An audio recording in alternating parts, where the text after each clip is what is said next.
Hey, welcome back. Arbor Realty is a real estate investment trust offering lending solutions especially for multifamily housing. Of course, this comes with a lot of exposure to the economy, and due to the high interest rates and the timing of their debt repayments, they might get in trouble, which can explain the very high short interest we see today.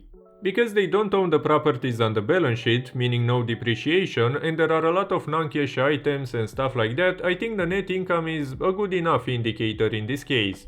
Currently, they are traded at a ratio of only 6 or 7, which is generally cheap, but there might be a reason for that. The dividend is at around 1.72 per share right now, which is a very attractive 13% yield. This is the equivalent of around 325 million per year, which is a bit of an issue when you take into account the company's upcoming debt. They have 15.7 billion in assets and 12.5 billion in liabilities, which is probably the company's main issue when you take into account the timing of the debt repayments.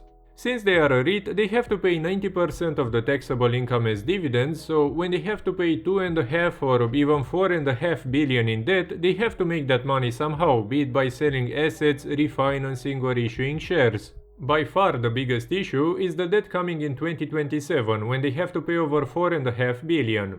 By that time they can probably refinance some of it, but at this rate they will keep snowballing the debt and the interest eventually becomes a much bigger issue, risking a reduction in the dividend as a result of the net income decreasing. We see them already selling assets, which is a good thing because you don't want to start doing that a month before the deadline, but this can affect the income and the interest expenses by the way, so it's not all that bad, which can affect the dividend. As a REIT, it's normal that they issue a lot of stocks, and in this case, since 2012, they have constantly diluted, pretty much 10xing the number of shares, while the stock nearly tripled.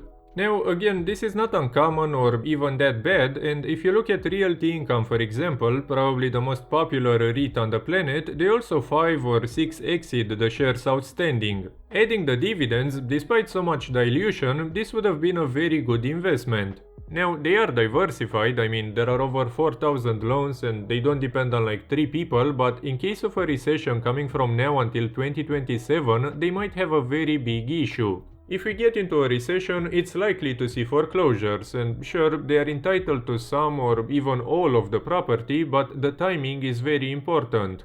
Until they sell the properties and get the money, which might be less than the real value of the asset, it can take half a year to even more than a year, while the debt has to be paid.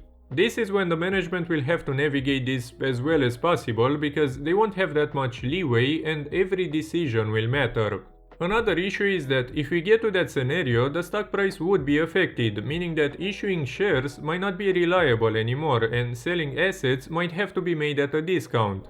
Can they get over a recession without that many issues? Sure, but I'm trying to look into the very bad scenario.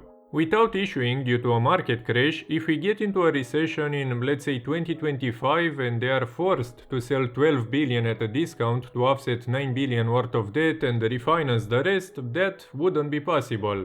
If they do that, what's left of the company? And don't forget about the debt coming this year.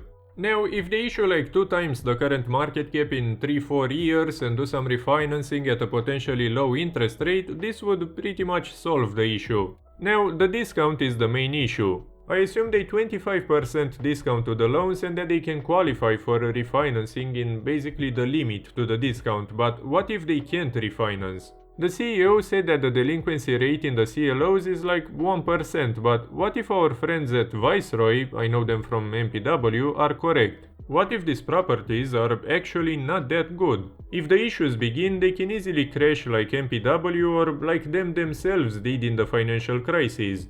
If that happens, issuing shares will no longer be a reliable option, leading to the big issues for the company. So, in such a scenario, this discount and their ability to issue shares will make the big difference, but it's impossible to predict. You know, this is a rare occurrence when the stock actually matters a lot for the business.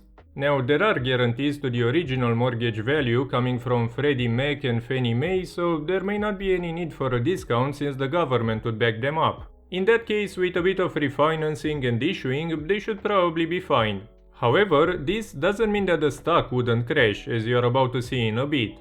Anyway, if they get over these issues and things improve, they could easily get to a price to earnings ratio of around 15, meaning that they would basically double, which is really good when you add the dividends.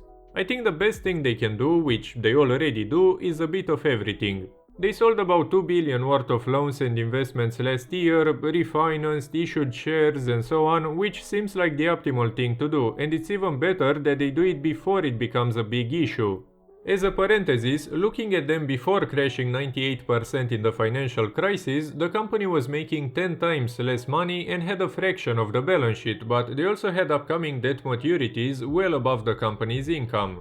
We can see them pretty much halving the balance sheet from 2007 to 2010, losing a lot of money, restructuring the maturities, and yet still developing into a 10 times bigger company today.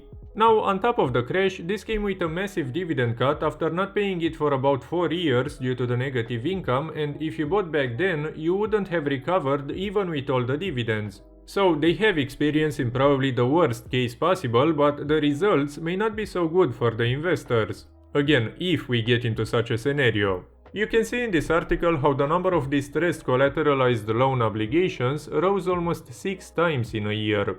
This comes as a result of higher interest rates, inflation, slower rent growth and stuff like that. The CEO of Arbor even said that we are going through a period of peak stress, expecting a challenging half a year ahead.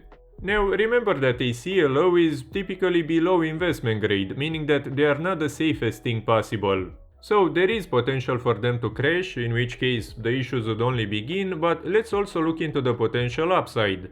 Out of so many loans, we can be sure that some of them aren't going to be the best quality possible, but even if the properties are terrible quality, they can still be sold for a high enough discount, especially if the interest rates are low. Again, if they are guaranteed by the government, there is probably no discount, but there are some assets that don't go into that category. But anyway, even if they offset all the debt, there would still be equity left, pretty similar to the market cap. Of course, rate cuts will come with a lot of potential for the company and the stock. It would help the tenants, make debt cheaper, which would help the business grow and stimulate the economy. Not only that, but a rate cut will make dividend stocks in general more attractive. That's because even today you can get the risk-free 4 or 4.5% from treasuries, but in a couple of years, when they pay close to nothing again, big money will move back into this kind of assets. But it can also affect the company's income.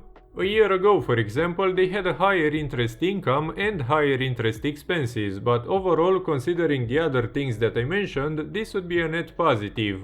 I didn't know much about this company at the beginning of the video, except that they have a similar reputation to MPW, which I like, with a lot of shorts, short reports, dividend worries and stuff like that, but with much less volatility. Talking about shorting, they have a similar percentage as MPW, but the short ratio is almost double MPW's, which was already high.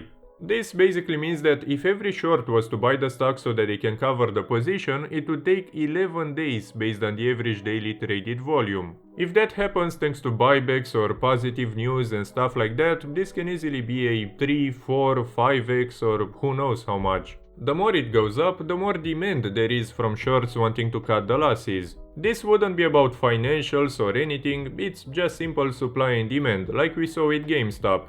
Not only that, but this would be even better considering what I said about the price being very important for the business, and if this happens, the shorts would basically help the company, which is a bit funny. So overall this is kind of a risky investment in some scenarios, but the potential, including that massive dividend, could be worth it.